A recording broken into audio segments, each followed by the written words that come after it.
Assalamualaikum warahmatullahi wabarakatuh.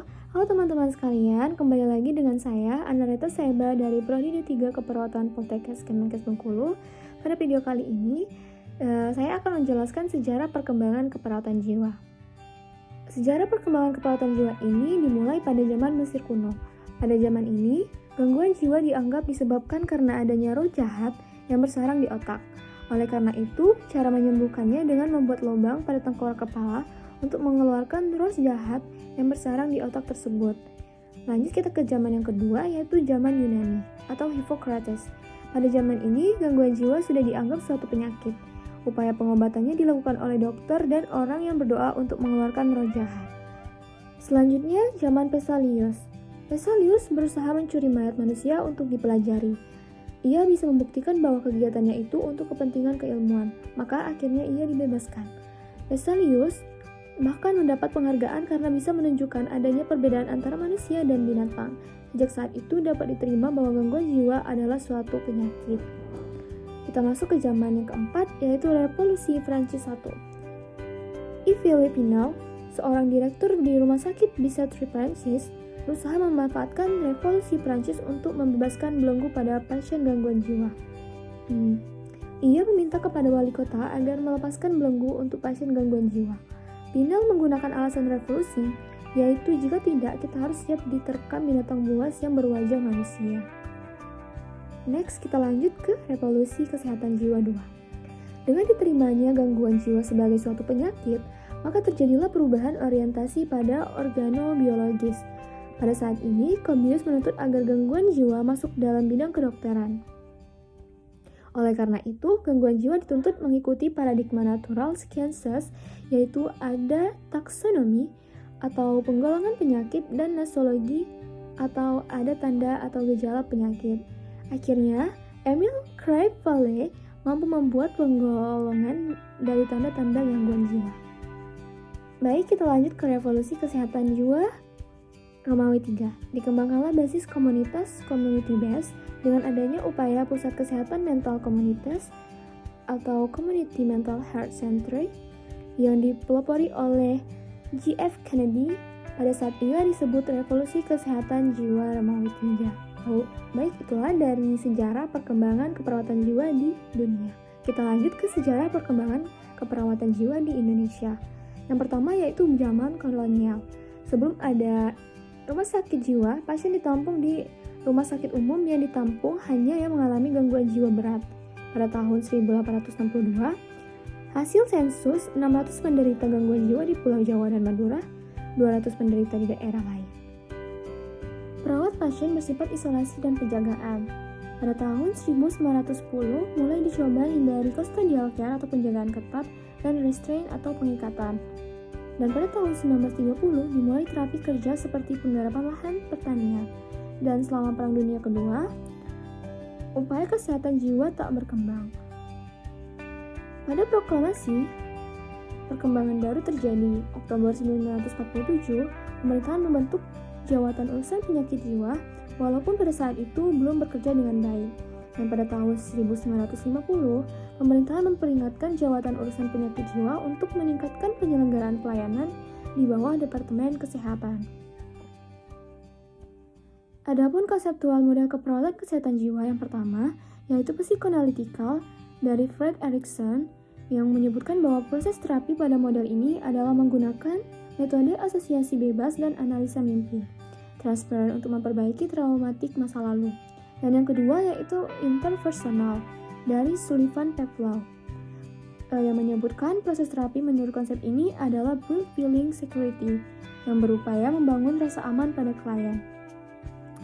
Interesting relationship and interpersonal satisfaction, yaitu menjalin hubungan yang saling percaya dan membina kepuasan dalam bergaul dengan orang lain sehingga klien merasa berharga dan dihormati. Yang ketiga yaitu sosial, dari Kaplan Sachs, yang menyebutkan prinsip proses terapi yang sangat penting dalam konsep model ini adalah environment, manipulation, and social support, yaitu pentingnya memodifikasi lingkungan dan adanya dukungan sosial. Yang keempat yaitu eksistensial dari Alice Rogers.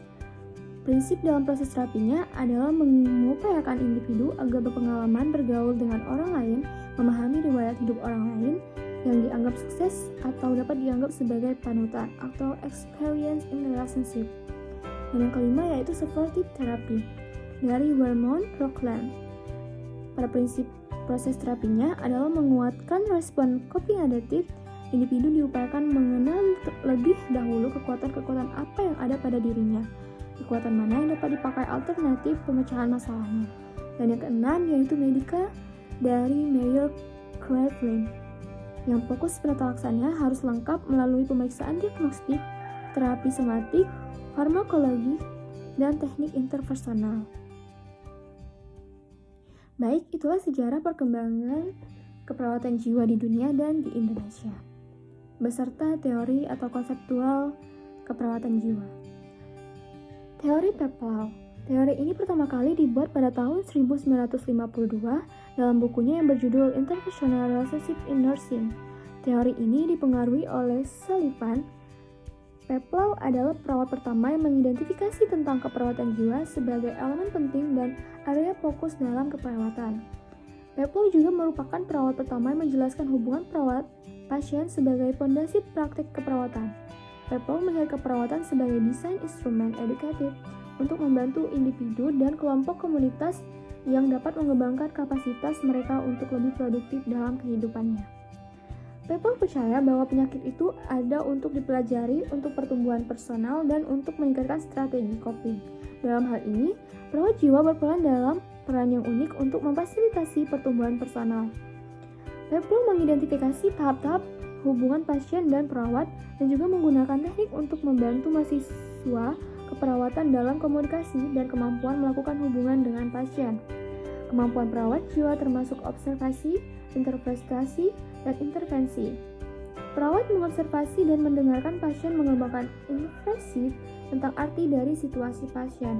Dengan mengembangkan proses ini, perawat dapat melihat pasien sebagai individu yang unik. Pendekatan Peplau adalah percakapan terapeutik antara partisipan dan observer. Peplau percaya bahwa itu merupakan hal yang penting untuk perawat mengobservasikan kebiasaan pasien dan perawat itu sendiri. Kepekaan perawat pada dirinya sendiri penting untuk menjaga hubungan dengan pasien baik itu secara sosial dan hubungan di luar personal. Teori Peplau digunakan dalam keperawatan jiwa. Teori ini adalah aplikasi dari teori Sullivan tentang praktik keperawatan tentang kecemasan. Peplau memberikan intervensi untuk mengurangi kecemasan dengan tujuan meningkatkan kemampuan pasien untuk lebih berpikir dan lebih meningkatkan tingkat kepuasan pada diri mereka. Peplau mempengaruhi praktik keperawatan jiwa dilihat dari ekspektasi Peplau pada hubungan perawat dan pasien. Karakteristiknya antara lain yang pertama, fokus pada pasien. Yang kedua, perawat menggunakan observasi partisipan dibandingkan observasi spektator. Yang ketiga, perawat memiliki kepekaan pada perannya. Yang keempat, keperawatan lebih menggali pada hubungan antara perawat dan pasien. Yang kelima, perawat menggunakan teori Peplau. Peplau pernah mengatakan bahwa peduli pada pasien sama halnya peduli dengan penyakitnya dan memikirkan secara mendalam pasien sebagai seorang individu.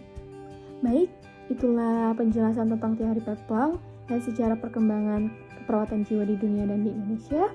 Jika ada salah kata, saya mohon maaf. Kepada Allah saya mohon ampun. Wabillahi taufiq wal hidayah. Wassalamualaikum warahmatullahi wabarakatuh. See you next time, guys.